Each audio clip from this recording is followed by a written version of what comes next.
Hey, welcome back to the channel, here with Tom, talking all things life as a digital nomad.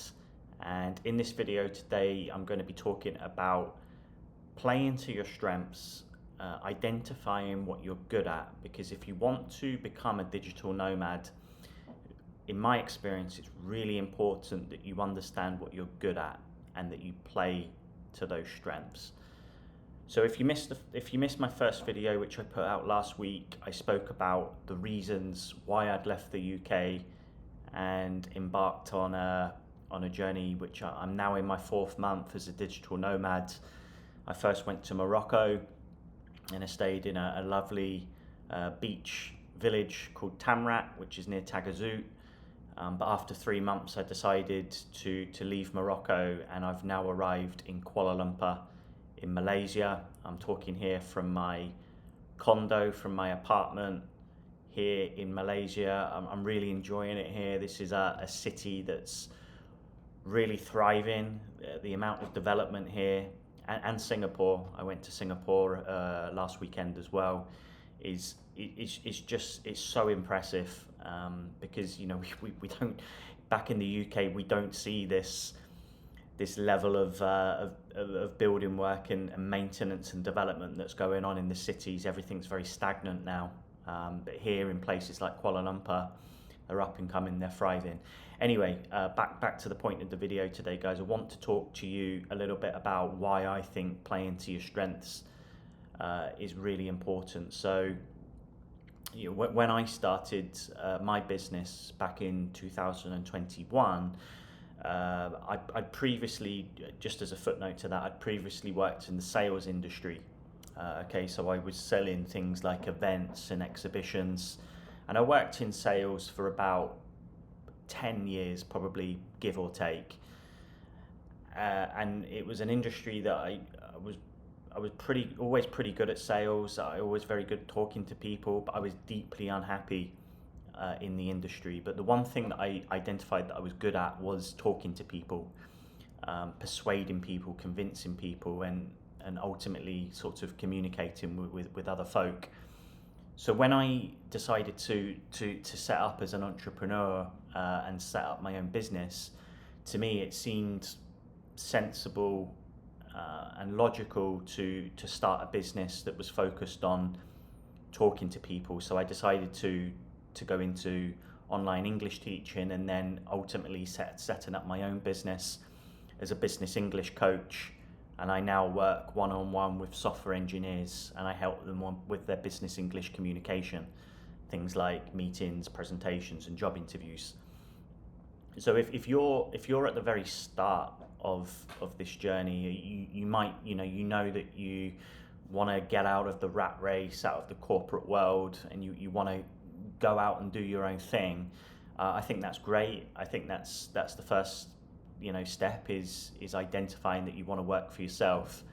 But you might be at the stage where you just don't really know what you want to do.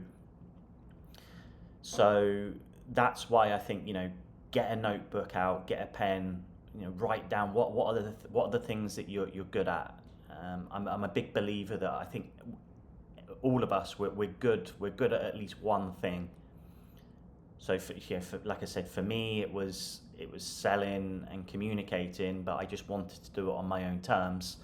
It might be different for you. You might have a flair for writing, in which case maybe copywriting could be an avenue for you. The world now, it's going digital, it's going online.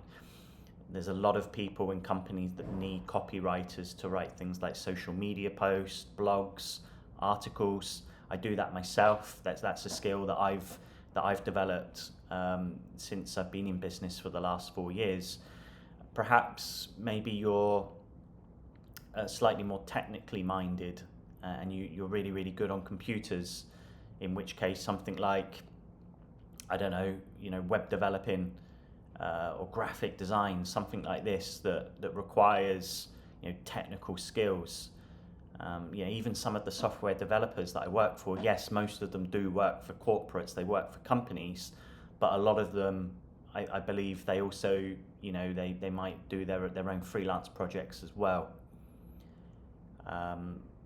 Yeah, really understand, because the last thing you want to do is quit your 9 to 5 job. That's not what I'm advocating. Don't do that. In the meantime, maybe identify what you're good at. Maybe you can develop a side project, a side hustle. For me, I got into English teaching because first of all, I started working for one of these online platforms. And I was doing a number of hours for them. Yeah, it wasn't exactly really what I wanted to do, but it gave me the experience, the knowledge of using lesson materials and helping students to improve their English.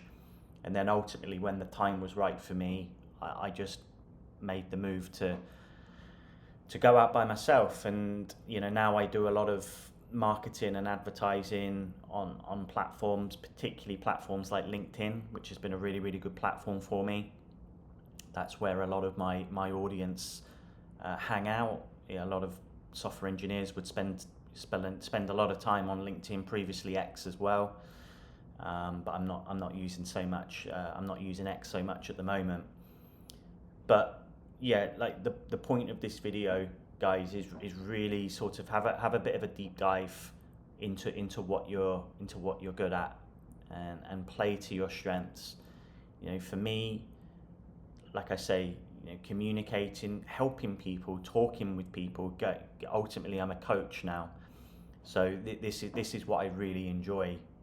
Maybe that's something that would interest you as well, is helping others with personal development. This is a growing industry at the moment. A lot of people are moving into this field because, like I said before, the world is going more and more digital, and I think this is something that we're going to see more and more of. I think this is only going to accelerate, and people want to move into that kind of field as well. So that would be my my call to action to you today, viewers and listeners that are watching this. Think very carefully, what have I got experience in? Because that's another thing as well. If you've got some experience in something, then you know if you're good at it or not. If you're starting something from scratch and you don't know, then it's quite difficult to get something off the ground. But if you've got some experience in something, if you know that you're good at something, if you know this is one of your strengths, maybe you've received feedback before from a manager or colleagues that have said, you've got a real kind of natural flair at this. This is a real strength of yours. Then play to that strength, and start to investigate. Maybe start reaching out to people to get that experience. Or if you do have the capital and the investment to go ahead with this, yeah, then by all means you can actually start to push ahead. Start setting up some of your social media. Like I said, for me, LinkedIn really works. So one of my first things I had to do was get all my social media in order with LinkedIn, and then start connecting with people, posting regularly to talk about what I do, how I help software engineers, and it's snowballed and snowballed. So I'm going to leave it there today, guys, but yeah, I really hope that this video has resonated with some people. If you haven't done already, subscribe to the channel. It really helps. This is something that I want to do more of. I want to put out more and more videos to help aspiring digital nomads, people that know that they're not living the life that they want to live. They want to get out of the corporate rat race, that they know that there's something else waiting for them, but they just need a little bit of guidance to get there. So my intention is to put more and more videos, of these videos out to help you guys. And of course, if you want to, send me a message, you can do so, and I'd be really happy to kind of help and have a chat with you. So thanks very much for watching, and I'll see you in the next video.